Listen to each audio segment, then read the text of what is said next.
These are the testing times for the parents whose children have just started their kindergarten or preschool.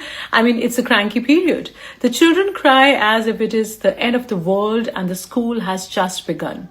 They keep asking for their mama, mama, and mama. They look at the school's gate and they find it traumatic. Parents already who are in a fix whether they chose the right school or not become all the more unsure with their school selection, thinking that their child is unhappy in the school. What are the pointers we need to know here? So parents, just as if a child cries while eating vegetables, we don't ban the vegetables. In the same way, the child cries at the idea of separating from the primary caregivers, like the guardians at home or mama and papa, mother mostly.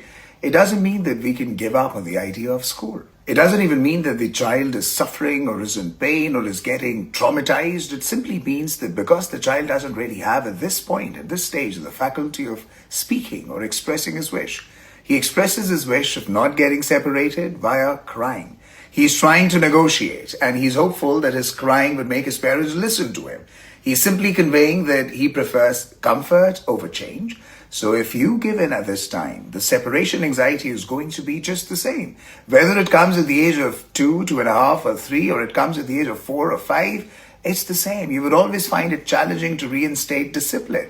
That would not be your love. That would simply be your neglect of the reality. Your delaying of what is inevitable, school, unavoidable, and in fact essential. So that means if the parent has become worried that the child is crying and they begin making him miss the school, that would get the separation crankiness experience worse and prolonged? Exactly, because separation is inevitable.